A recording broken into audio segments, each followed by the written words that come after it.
Welcome to V97 news. ముందుగా headlines చూద్దాం. బ్రహ్మోస్ మిసైల్ను ఎగుమతి చేయనున్న భారత్ మార్చి నాటికి ఫిలిప్పీన్స్కు ఎగుమతి.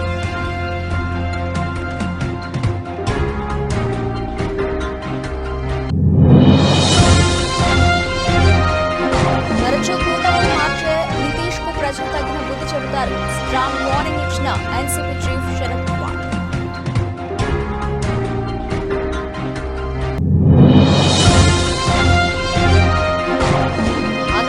రాజకీయాల్లో సంచలనం. అక్కను కలిసిన చెల్లి.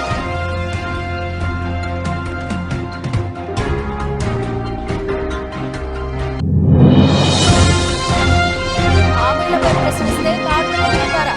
కాంగ్రెస్ కి ప్రజలే తగిన బుద్ధి చెబుతారు. మెదక్ బీఆర్ఎస్ ముఖ్య కార్యకర్తల సమావేశంలో మాట్లాడిన హరీష్ రావు.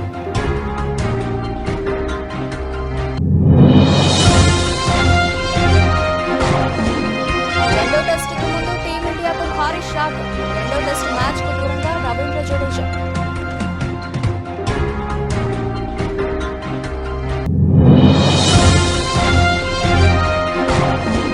సౌందర్య బయోపిక్ చేయాలనుకున్న ఆసక్తికర వ్యాఖ్యలు చేసిన నేషనల్ క్రష్ రష్మిక.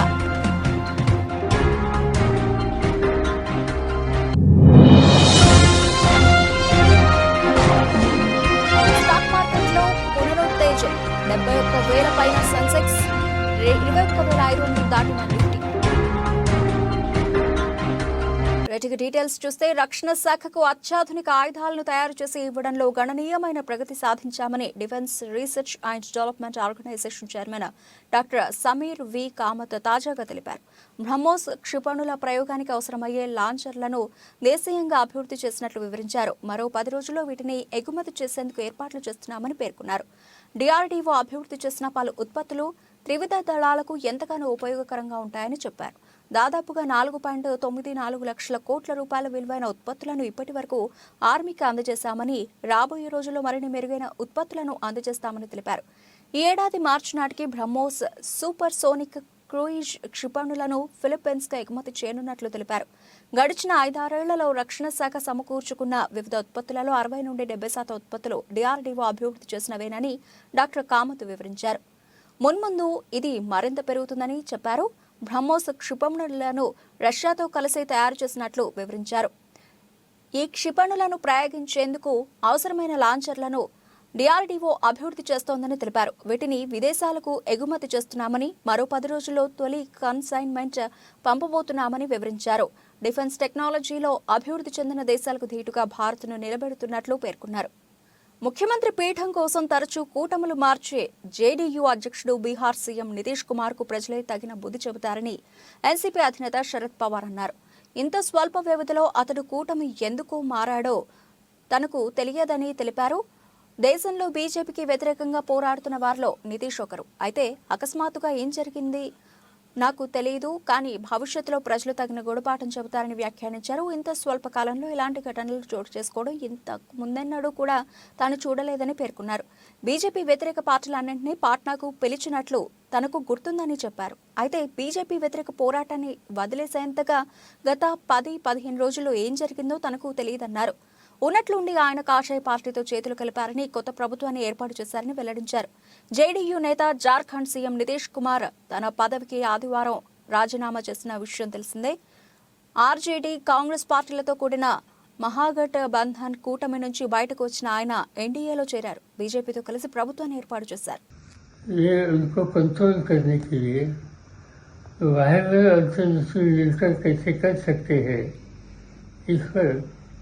एक बहुत प्रभावी सीट दे दिया और जिसकी आवश्यकता भी उन्होंने बताई और उसी लाइन पर वो काम करते थे.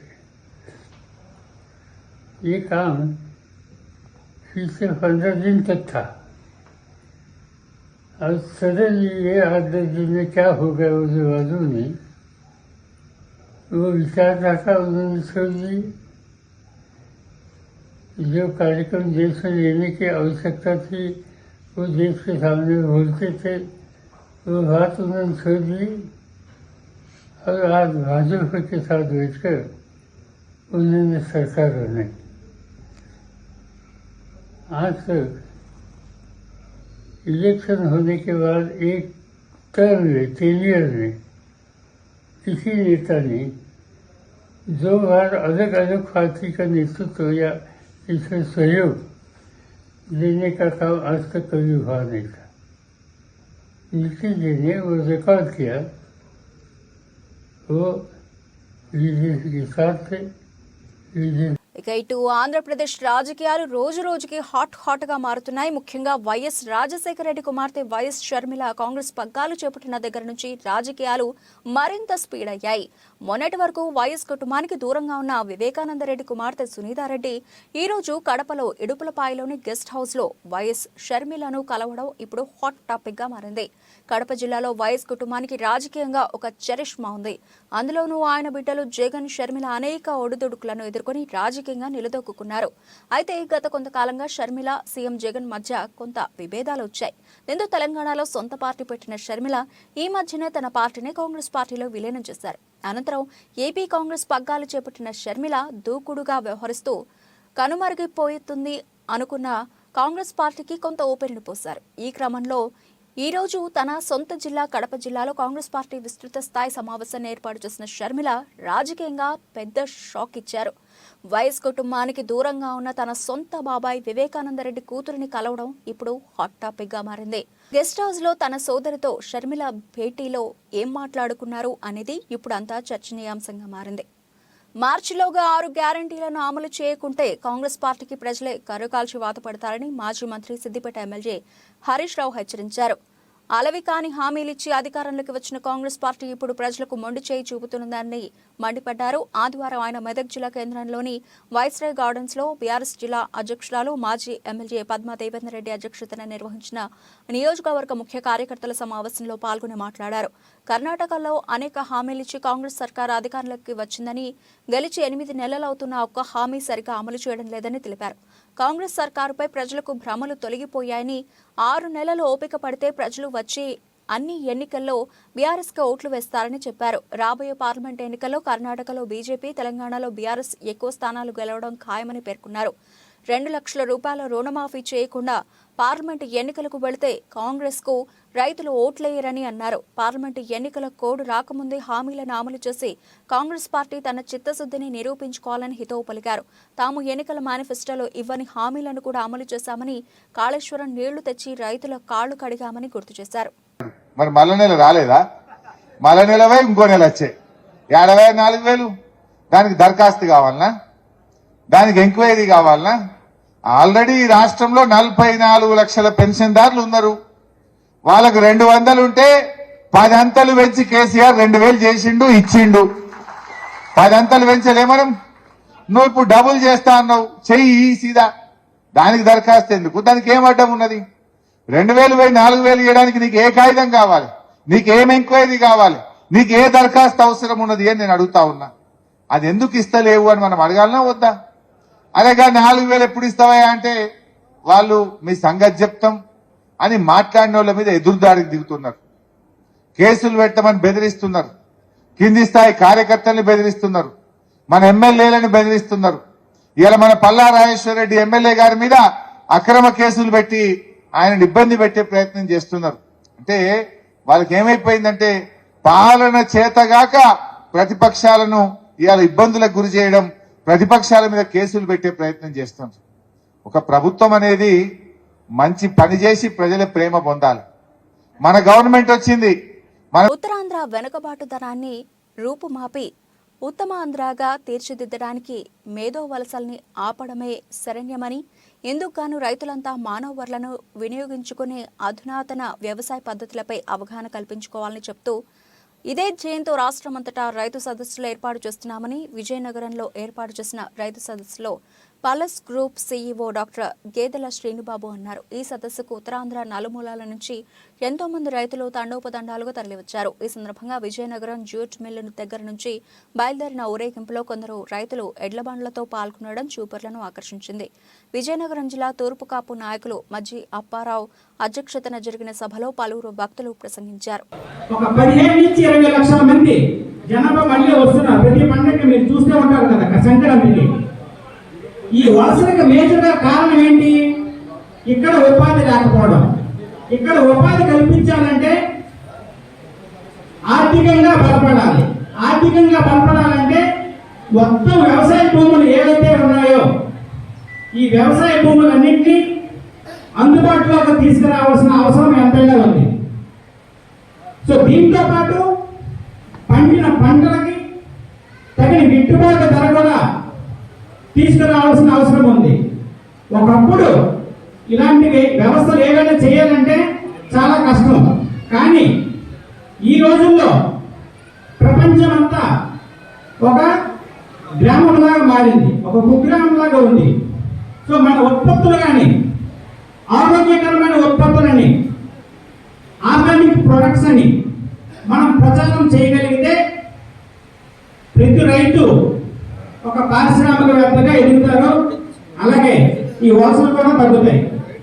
నాకు తెలిసిన గణాంకాల వరకు 1991 వరకు మన విజయనగరం జిల్లాలో దాదాపుగా జగిత్యాల జిల్లా ధర్మపూర్ పట్టణంలోని శ్రీ లక్ష్మీ నరసింహస్వామి ఆలయంలో సంకష్టహార చతుర్థి సందర్భంగా అనుబంధ దేవాలయమైన శ్రీ రామలింగేశ్వర స్వామివారి దేవస్థానంలో గల గణపతికి గణపతి ఉపనిషత్తుల్లో అభిషేకం, విశేష పూజలు, హారతి, మంత్రపుష్పం కార్యక్రమాలు అత్యంత వైభవంగా నిర్వహించారు. ఈ కార్యక్రమంలో దేవస్థాన కార్యనిర్వహణాధికారి Sankatala Srinivas, renovation committee chairman Indarapu Ramaiah మరియు కమిటీ సభ్యులు వేద పండితులు Palepu Praveen Kumar, superintendent Kiran, senior assistant Aluvala Srinivas, అభిషేకం పురోహితులు పూజ రాజగోపాల్, అర్చకులు విశ్వనాథన్, సాయికుమార్, భక్తులు, గ్రామస్తులు పాల్గొన్నారు. విద్యుత్ ఛార్జీల పెంపు జోలికి పోనని, ఉన్న ఛార్జీలు తగ్గించి ప్రజలకు సుపరిపాలన అందిస్తానని నాటి ఎన్నికల ముందు ముసలి కన్నీరు రాల్చి అధికారం చేపట్టిన వైసీపీ ప్రభుత్వం తన పాలనలో వరుసగా 5వ విద్యుత్ ఛార్జీల మోతకు సిద్ధమవుతోందని, ఇది ప్రజలను నమ్మించి వంచడమేనని వామపక్ష పార్టీల నేతలు ఆరోపించారు. విద్యుత్ ఛార్జీల పెంపుపై ప్రజాభిప్రాయ సేకరణ చేపట్టడాన్ని నిరసిస్తూ సోమవారం గురుద్వారా ఈపీడీసీఎల్ కార్యాలయం ఎదుట వామపక్ష పార్టీలు ఆందోళన చేపట్టాయి. ఈ సందర్భంగా నేతలు మాట్లాడుతూ ఇది ప్రజాభిప్రాయ సేకరణ కాదని, బూడకపు అభిప్రాయ సేకరణ అని మండిపడ్డారు. తెలుగుదేశం పార్టీ విద్యుత్ ఛార్జీలు పెంచి ప్రజలపై భారాలు మోపిందని, నన్ను నమ్మండి, మా నాన్నగారి పరిపాలనను మించి పరిపాలన చేసి విద్యుత్ ఛార్జీలు పెంచమని వాగ్దానాలు గుప్పించి అధికారం చేపట్టిన జగన్మోహన్ రెడ్డి మళ్లీ ఇంకొకసారి విద్యుత్ ఛార్జీలు పెంపుకు శ్రీకారం చుట్టడం అన్యాయమని అన్నారు. ఇది ముమ్మాటికి ప్రజలను మోసం చేయడమేనని ఆరోపించారు.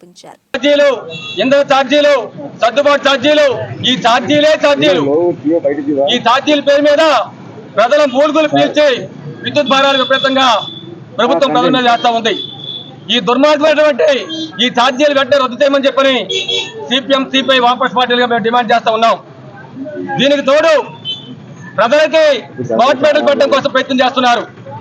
రైతుల పంపు చట్టం మీటర్లు పెట్టడం కోసం ప్రయత్నం చేస్తున్నారు. ఒక్కొక్క రైతాంగ ప్రభుత్వం మాదని చెప్పని, సామాన్య ప్రభుత్వం మాదని చెప్పి ఆచరణలో సామాన్యుల మీద, రైతుల మీద విపరీతమైన ధన భారాలు వేస్తున్నది జగన్మోహన్ రెడ్డి ప్రభుత్వం. ఈ స్మార్ట్ మీటర్ని రైతుల మీటర్లు పెట్టే తీసుకోవాలని చెప్పి మేము డిమాండ్ చేస్తా ఉన్నాం. అలాగే 2020 విద్యుత్ సంస్కరణ చట్టం పేరు మీద కేంద్రంలో మోడీ ప్రభుత్వం విద్యుత్ రంగాన్ని పూర్తిగా తన గుప్పెట్లో తీసుకొని ఆదాని, అంబానీ వంటి కార్పొరేట్ శక్తుల చేతుల్లోకి విద్యుత్ రంగాన్ని పెట్టి ప్రజల మీద పెను భారాలు వేయడం కోసం ప్రయత్నం చేస్తుంటే, రాష్ట్రాల హక్కులు హరిస్తున్నటువంటి కేంద్రం మీద జగన్మోహన్ రెడ్డి ప్రభుత్వం పోట్లాడకుండా ఆ చట్టాన్ని ఈ రాష్ట్రంలో జీహూదూర్ అంటూ అమర్చడం కోసం పూనుకోవడం ప్రజలను వంచడం తప్ప ఇంకోటి కాదని చెప్పి స్పష్టంగా చెప్పగలుగుతున్నాం. ఈరోజు ఏపీఆర్సీ పేరు మీద నేడు, రేపు, ఎల్లుండి 3 రోజుల పాటు ప్రజాభిప్రాయ సేకరణ చెప్పిన కార్యక్రమానికి శ్రీకారం చుట్టారు. ప్రజాభిప్రాయ సేకరణ అంటే ప్రజల మాట వినాలి, ప్రజల అభిప్రాయాలు తీసుకోవాలి, ఆ అభిప్రాయాలు కొరకు నిర్ణయం తీసుకోవాలి. కానీ ప్రజాభిప్రాయం తీసుకుంటారు నిర్ణయాలు. అత్యాధునిక టెక్నాలజీ, అన్ని వసతులతో అశ్వారావుపేట, అప్పారావుపేట ఫామ్ ఆయిల్ ఫ్యాక్టరీలను నిర్మించుకున్నట్లు వ్యవసాయ శాఖ మంత్రి తుమ్మల నాగేశ్వరరావు తెలిపారు. భద్రాద్రి కొత్తగూడెం జిల్లా అశ్వారావుపేట, నమ్మపేట మండలాల్లో మంత్రి తుమ్మల నాగేశ్వరరావు పర్యటించి 2 మండలాల్లోని పామాయిల్ ఫ్యాక్టరీలను సందర్శించారు. అశ్వారావుపేట పామాయిల్ ఫ్యాక్టరీలో జరుగుతున్న పవర్ ప్లాంట్ పనులను పరిశీలించారు. పవర్ ప్లాంట్ పనులు వేగవంతంగా చేయాలని మంత్రి తుమ్మల సంబంధిత అధికారులను ఆదేశించారు. త్వరితగతిన పనులు పూర్తి చేసి 2 ఫ్యాక్టరీలకు పవర్ అందుబాటులో ఉంచేలా చేయాలని అధికారులకు ఆదేశాలు జారీ చేశారు.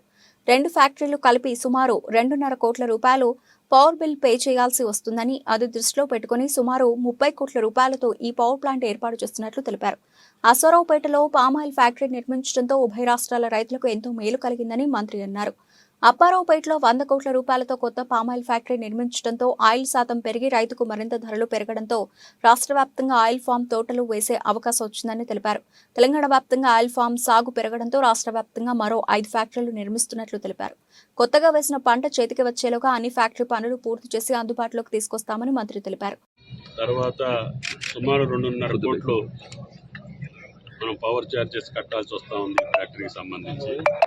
అందుకని 30 కోట్లతోటి అశ్వారావుపేట ఆయిల్ ఫామ్ ఫ్యాక్టరీకి విద్యుత్ శక్తి వచ్చేదానికి మన యొక్క ముడి సరుకుతోటే ఇక్కడ పవర్ జనరేట్ చేసేదానికి పవర్ ప్లాంట్ ఏర్పాటు చేస్తాను. ఇది రేపు రాబోయే 30 టన్స్ ఫ్యాక్టరీకి కూడా అవసరాన్ని బట్టి ఈ పవరే వాడుకునే దానికి అవకాశం ఉంది. అందుకనే మనకి జెన్కో ట్రాన్స్కో పవర్ వచ్చినా రాకపోయినా మనం సస్టైన్ చేసుకొని మన ఫ్యాక్టరీ సొంత పవర్ తోటే ఈ ఫ్యాక్టరీ నడిచేదానికి ప్రణాళిక రూపొందించారు. అది మే నెల కల్లా పూర్తయి ఈ సీజన్లోనే మనకి పవర్ జనరేట్ చేసే అవకాశం ఉంది. కాబట్టి అధికారుల్ని అదేవిధంగా ఏజెన్సీని కోరేది ఏంటంటే అనుకున్న టైంలో పూర్తి చేసుకుంటే మీకు మంచిది, రైతులకి మంచిది. దానివల్ల ఈ ఫ్యాక్టరీ కూడా సస్టైన్ అయ్యే అవకాశం ఉంది. ఇది ఇప్పటికి 60 టన్నులు చేసాం. భవిష్యత్తులో ఇంకా అవసరం అనుకుంటే పొడి భూముల్లో వ్యవసాయం చేసుకునే వాళ్ళు కానీ ఇంకా వేరే రైతులు కానీ ఇంకా ఒక 5-10 వేల ఎకరాలకైనా వస్తే ఈ మండలానికి సంబంధించి మనం ఇంకో 30 టన్స్ కట్టుకుందామని చెప్పి దానికి సరిపోని పవర్ ప్రాజెక్ట్ని ఇక్కడ ఏర్పాటు చేసుకుంటున్నాం. గంపలగూడెం వైసీపీ ఆత్మీయ సమావేశంలో రాజ్యసభ సభ్యులు అయోధ్య రామిరెడ్డి మాట్లాడుతూ జగన్ మాటను ఏ కార్యకర్త నాయకులైతే ప్రజల్లోకి తీసుకుని వెళుతున్నారో వారే సిసిలైన జగన్ సైనికులు. జగన్ పాలన చూసి నాని మన పార్టీలో జాయిన్ అయ్యారు. జగన్ విజయవాడ ఎంపీగా ప్రకటించారు. తిరువూరు అంటే స్వామిదాసు, స్వామిదాస్ అంటే తిరువూరు పేరు పొందిన స్వామిదాసును మీ వైఎస్ఆర్ ఎమ్మెల్యేగా జగన్ ప్రకటించారు. ఈసారి ఎన్నికల్లో 175కి 175 స్థానాలు గెలవడానికి తిరువూరులో భారీ మెజారిటీతో గెలిచి నాంది పలకాలని రామిరెడ్డి పిలుపునిచ్చారు.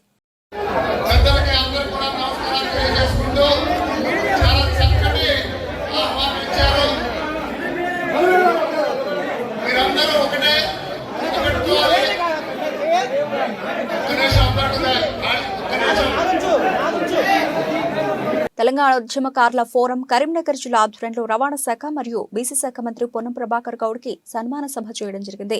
ఈ సందర్భంగా రాష్ట్ర చైర్మన్ చీమ శ్రీనివాసరావు మరియు జిల్లా చైర్మన్ కనకం కుమారస్వామి మాట్లాడుతూ ఉద్యమకారులకు 250 గజాల స్థలంతో పాటు 25,000 పెన్షన్ మరియు సంక్షేమ బోర్డు ఏర్పాటు చేయాలని కోరారు. ఈ సందర్భంగా మంత్రి పొన్నం ప్రభాకర్ మాట్లాడుతూ ఉద్యమకారులు ఎఫ్ఐఆర్ తో పాటు బైండ్ ఓవర్ ఏదైనా ప్రూఫ్ తో పారదర్శకంగా పథకాలను అమలు చేస్తామని హామీ ఇచ్చారు. కొట్టారెడ్డి వాళ్ళ కాదు, మీ అందరి ఆకాంక్షల్ని ఏ ఊరికి వెళ్ళినా ఆనాడు మా పార్టీ నాయకత్వం అడుగుతుంది, ఏం చేద్దామయ్యా అన్నా, ఏం లేదు సింగిల్ ఎజెండా కొట్లాడు అనే ధైర్యాన్ని ఇచ్చినటువంటి వాళ్ళందరూ కూడా ఇవాళ తెలంగాణ కోసం కొట్లాడే అవకాశం లేదు. అందుకే మళ్ళీ చెప్తా ఉన్నా, ఇవాళ తప్పకుండా తెలంగాణ ఉద్యమంలో కూడా భాగస్వాములకు పాల్పంచుకున్న వాళ్ళందరికీ న్యాయం చేసే బాధ్యత కాంగ్రెస్ పార్టీ, కాంగ్రెస్ ప్రభుత్వం. ఆ ప్రక్రియకు అనుగుణంగా మీరందరూ ప్రజాపాలన అప్లికేషన్ పెట్టుకున్నారని అనుకుంటా ఉన్నాం. దానికి సంబంధించినటువంటి విధి విధానాలు అమలు చేయడానికి మంత్రివర్గ ఉపసంఘం వేసినాం. దానికి సంబంధించి మళ్ళీ నేను శ్రీనివాస్ గారిని, ఆనంద్ గారిని, సీనన్న అదేవిధంగా మిత్రులందరూ కూడా ఒక డెలిగేషన్ గా పోదాం. కొంత సడలింపు ఇవ్వండి. హ్యాండ్ ఓవర్ అయినటువంటి వాళ్ళకో, ఈడీ ఎంటర్ ఉన్నటువంటి వాళ్ళకో ఇతర ఆధారాలు ఉంటాయని చెప్పేటువంటి విధంగా మనం దానిలో మార్గదర్శకత్వం చేద్దాం. కానీ తప్పకుండా రాష్ట్రంలో టీడీపీతో బీజేపీ పొత్తు ఉంటుందని విస్తృత ప్రచారం జరుగుతున్న నేపథ్యంలో ఆ పార్టీ నేత మైలవరం నియోజకవర్గ ఇన్ఛార్జ్ నూతల బాలకోటేశ్వరరావు సంచలన వ్యాఖ్యలు చేశారు. ఇబ్రహీంపట్నంలో జరిగిన మీడియా సమావేశంలో ప్రస్తుత రాజకీయ పరిణామాలపై ఆయన చేసిన ఈ ఆసక్తికర వ్యాఖ్యలు రాజకీయంగా చర్చనీయాంశంగా మారాయి. నూతల పార్టీ బాల నియోజకవర్గ నేతగా ఉన్నప్పటికీ రాష్ట్ర బీజేపీ అధినేత్రి దగ్గుపాటి పురంధరేశ్వరికి అత్యంత సన్నిహితంగా తమ్ముడిగా మెలుగుతారు అనే ప్రచారం ఉంది. ఈ నేపథ్యం ఆయన చేసిన రాజకీయ వ్యాఖ్యలకు ప్రాధాన్యం సంతరించుకుంది. రానున్న సార్వత్రిక ఎన్నికల్లో అన్ని నియోజకవర్గాల్లో బీజేపీ పోటీ చేస్తుందని బాలా స్పష్టం చేశారు. ఆంధ్ర రాష్ట్రంలో రాబోయే సార్వత్రిక ఎన్నికల్లో భారతీయ జనతా పార్టీ తరఫున మాజీ కేంద్ర మంత్రులు, మాజీ రాష్ట్ర మంత్రులు, మాజీ ఎమ్మెల్యేలు, మాజీ ఎమ్మెల్సీలు, మాజీ రాజ్యసభ సభ్యులు పోటీ చేయబోతా ఉన్నారు. అందులో భాగంగా ఎంతో ప్రతిష్టాత్మకమైన రాజకీయాలు, ఎంతో చైతన్యవంతమైన జిల్లా కృష్ణా జిల్లా, అందులో ఎన్టీఆర్ జిల్లా. ఎన్టీఆర్ జిల్లాలో కూడా మాజీ కేంద్ర మంత్రులు పోటీ చేయబోతా ఉన్నారు భారతీయ జనతా పార్టీ తరఫున.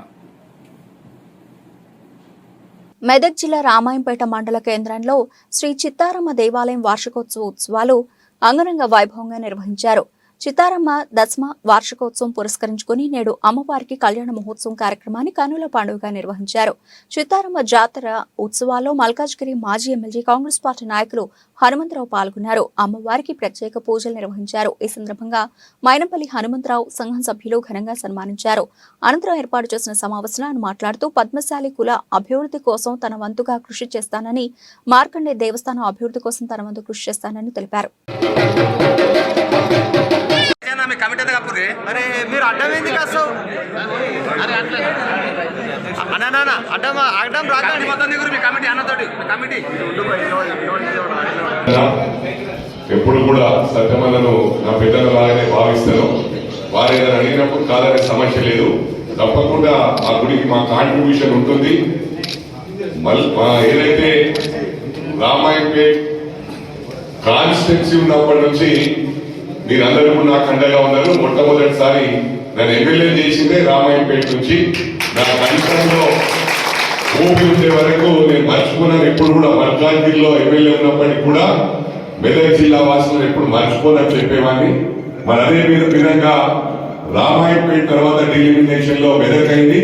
మెదక్ నుంచి కూడా మీరు గెలిపించడం జరిగింది. మరి తర్వాత నాకు బ్యాక్ పెయిన్ ఉండడం వల్ల హైదరాబాద్ షిఫ్ట్ అయ్యాను. మళ్ళీ 10 సంవత్సరాల తర్వాత నా కుమారుడు పంపిస్తే మళ్ళీ మీరు ఆశీర్వదించారు. కంటిన్యూగా యాక్టివ్ గా గెలిపించినందుకు నా కంఠంలో ఊపిరిండే వరకు నేను మిమ్మల్ని మర్చిపోను. ఒకటి ముఖ్యంగా గమనించాలి ఏంటంటే, ఎవరికైతే నేను పొలిటికల్ గా జీవితాన్ని ఇచ్చినో ఆ 2 సార్లు ఎమ్మెల్యే ఉన్నప్పుడు వాళ్ళు లేదు. ఇంకా ఈరోజు కుర్రోళ్ళు మొదలే యూత్ మొట్టమొదటి వచ్చిండ్రు. ఆ యూత్ తో పాటు పాత కార్యకర్తలు, అన్ని పార్టీల కార్యకర్తలు ఈరోజు సహకరించారు. కాంగ్రెస్ లో మొట్టమొదటి నుంచి వీళ్ళందరూ కూడా పనిచేసినప్పటికీ మేము కొత్తగా వచ్చిన ఉప్పల్ వేదికగా జరిగిన మొదటి టెస్ట్ మ్యాచ్ లో టీమిండియా 28 పరుగుల తేడాతో ఓటమి పాలైంది. గెలవాల్సిన మ్యాచ్ లో ఓడిపోవడం టీమిండియా అభిమానులకు పెద్ద షాక్. ఓవైపు ఓటమి బాధలో ఉన్న భారత్ కు ఇప్పుడు గట్టి ఎదురుదెబ్బ తగిలింది. Team India star all-rounder Ravindra Jadeja రెండో టెస్ట్ మ్యాచ్ కు దూరమయ్యే అవకాశాలు ఎక్కువగా కనిపిస్తున్నాయి. మొదటి టెస్ట్ మ్యాచ్ లో అతడి తొడ కండరాలు పట్టేశాయి. ఉప్పల్ టెస్ట్ మ్యాచ్ లో రెండో ఇన్నింగ్స్ లో అదనపు పరుగు కోసం ప్రయత్నించిన రవీంద్ర జడేజాను బెన్ స్టోక్స్ రనౌట్ చేశాడు. ఆ సమయంలో వేగంగా పరిగెత్తుతూ ఉండగా జడేజా తొడ కండరాలు పట్టేశాయి. ఈ క్రమంలోనే జడేజా ఇబ్బంది పడుతూనే గ్రౌండ్ బయటకు వెళ్లాడు. అతడి నొప్పి తీవ్రత చాలా ఎక్కువగా ఉన్నట్లుగా తెలుస్తోంది. రవీంద్ర జడేజా గాయంపై మ్యాచ్ అనంతరం హెడ్ కోచ్ రాహుల్ ద్రావిడ్ స్పందించారు. ఈ విషయం గురించి ఇంకా ఫిజియోతో మాట్లాడలేదని చెప్పారు. కాబట్టి ఇప్పుడే అతడి పరిస్థితి గురించి తెలుపలేమన్నారు. సినీ పరిశ్రమలో బయోపిక్లు కొత్తేమీ కాదు. ఎప్పుడూ ఏదో ఒక బయోపిక్ వస్తూనే ఉంటుంది. సినీ పరిశ్రమలోని గొప్ప వ్యక్తులే కాక అన్ని రంగాల్లోని పలువురు ప్రముఖుల బయోపిక్స్ తెరకెక్కిస్తూ ఉంటారు. ఈ కోవలోనే ఒకప్పటి దివంగత స్టార్ హీరోయిన్ సౌందర్య బయోపిక్ కూడా తీస్తారని గతంలో వార్తలు వచ్చినా అధికారికంగా ఎవరూ ప్రకటించలేదు. 1992 నుండి 2002 వరకు దాదాపు 10 సంవత్సరాల తెలుగు, కన్నడ పరిశ్రమల్లో స్టార్ హీరోయిన్ గా వెలిగింది సౌందర్య. ఒకప్పుడు మహానటి సావిత్రి గురించి ఎలా చెప్పుకున్నారో ఆ తర్వాత సౌందర్య గురించి అలా చెప్పుకున్నారు. తన నటన, వ్యక్తిత్వంతో ఎంతో మంది అభిమానులను సంపాదించుకున్నారు. కానీ అనుకోకుండా ఓ హెలికాప్టర్ ప్రమాదంలో అర్ధాంతరంగా 2004లో మరణించారు. ఆమె మరణం అభిమానుల్లో, తెలుగు ప్రేక్షకుల్లో, సినీ పరిశ్రమలో తీరని లోటని ఏర్పరిచింది. సౌందర్య మరణించి దాదాపు 20 ఏళ్లు అవుతున్నా ఇంకా ఆమె నటనని, ఆమెని గుర్తు చేసుకుంటూనే ఉన్నారు. అయితే గతంలోనే సౌందర్య జీవితాన్ని బయోపిక్ గా తెరకెక్కిస్తామని పలు వార్తలు వచ్చాయి. కానీ అవి ఇప్పటి వరకు కార్యరూపం దాల్చలేదు. తాజాగా రష్మిక మందన ఓ ఇంటర్వ్యూలో తాను ఇండస్ట్రీకి రాకముందు తమ నాన్న తాను కొంచెం సౌందర్యగారిలా ఉన్నానను అనేవాళ్లు. ఒకవేళ తాను అలాగే ఉన్నాను అనిపిస్తే సౌందర్య గారి బయోపిక్లో నటించాలని ఉంది. ఆమె జర్నీ అంటే నాకు చాలా ఇష్టం అని తెలిపింది. దీంతో ఇప్పుడు మరోసారి సౌందర్య బయోపిక్ చర్చగా మారింది. నటించడానికి రష్మిక రెడీగా ఉంది. మరి సౌందర్య బయోపిక్ ఎవరు తెరకెక్కిస్తారో చూడాలి. సౌందర్య అభిమానులు కూడా ఆమె బయోపిక్ రావాలని కోరుకుంటున్నారు. సౌందర్య బయోపిక్ వస్తే సావిత్రి బయోపిక్ మహానటిలాగే అది కూడా ఒక క్లాసిక్ సినిమాలా నిలిచిపోతుంది. శుక్రవారం నష్టాల్లో ముగిసిన ఇండియన్ స్టాక్ మార్కెట్లు ఈ రోజు ఉత్సాహంగా ప్రారంభమయ్యాయి. బ్యాంక్ నిఫ్టీలోనూ జోరు కనిపించింది. ఆసియా మార్కెట్ల నుంచి సానుకూల పవనాలకు బడ్జెట్ వారంలోని బులిష్నెస్ తోడవడంతో మన మార్కెట్ మెరుగ్గా కనిపిస్తోంది. పార్లమెంటు బడ్జెట్ సమావేశాలు జనవరి 31 నుంచి ప్రారంభమవుతాయి. ఫిబ్రవరి 1న ప్రభుత్వం బడ్జెట్ను సమర్పిస్తుంది. ఫిబ్రవరి ఎఫ్ఎన్ఓ సిరీస్ ఈ రోజు నుంచి ప్రారంభమైంది. ఆ ఉత్సాహం కూడా మార్కెట్కు తోడైంది. గత సెషన్లో శుక్రవారం 70,701 దగ్గర క్లోజ్ అయిన బీఎస్సీ సెన్సెక్స్ ఈ రోజు 267.43 పాయింట్లు లేదా 0.38% పెరుగుదలతో 70,968.10 స్థాయి వద్ద ఓపెన్ అయింది. శుక్రవారం 21,353 దగ్గర ఆగిన ఎన్ఎస్ఈ నిఫ్టీ ఈరోజు 80.50 పాయింట్లు లేదా 0.38% జంపుతో 21,433.10 స్థాయి వద్ద ప్రారంభమైంది. బ్రాడర్ మార్కెట్లలో BSE mid cap and small cap సూచీలు వరుసగా 0.4%, అలాగే 0.8% వరకు పెరిగాయి. మార్కెట్ ప్రారంభ సమయంలో సెన్సెక్స్ 30 ప్యాక్లోని 25 stocks green zone, 5 stocks red జోన్లో ఉన్నాయి. సెన్సెక్స్ టాప్ గెయినర్స్లో సన్ఫార్మా 2.55% లాభపడింది. NTPC 1.72%, power grid 1.63%, Kotak Mahindra bank 1.59%, Axis bank 1.52% rally చేశాయి. మరోవైపు ఐటీసీ, జేఎస్డబ్ల్యూ స్టీల్, ఇన్ఫోసిస్ స్వల్ప నష్టాల్లో ట్రేడ్ అవుతున్నాయి.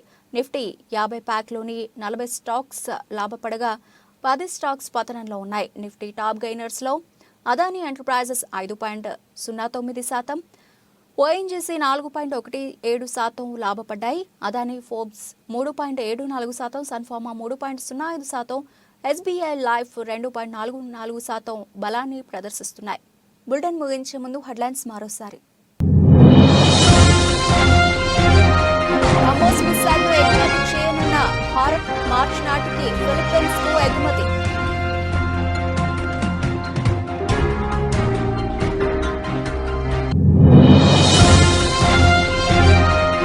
తరచూ కూటమిని మార్చే నితీష్ కు ప్రజలు తగిన బుద్ధి చెబుతారు. స్ట్రాంగ్ వార్నింగ్ ఇచ్చిన ఎన్సీపీ చీఫ్ శరద్ పవార్.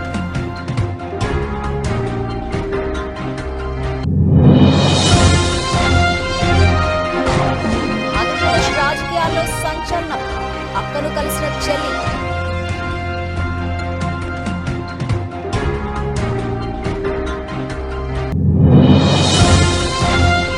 హామీలపై ప్రశ్నిస్తే తాడులో వెళ్తారా? కాంగ్రెస్ కి ప్రజలే తగిన బుద్ధి చెప్తారు. మెదక్ బీఆర్ఎస్ ముఖ్య కార్యకర్తల సమావేశంలో మండిపడ్డ హరీష్ రావు.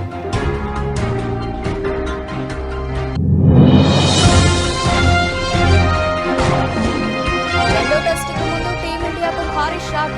రెండో టెస్ట్ మ్యాచ్ కు దూరంగా రవీంద్ర జడేజా.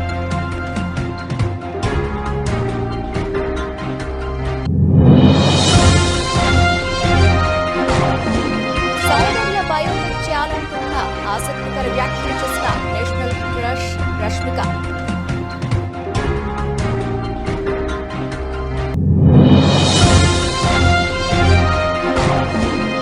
స్టాక్ మార్కెట్లో పునరుత్తేజం. 71,000 పైన సెన్సెక్స్, 21,500 దాటిన నిఫ్టీ.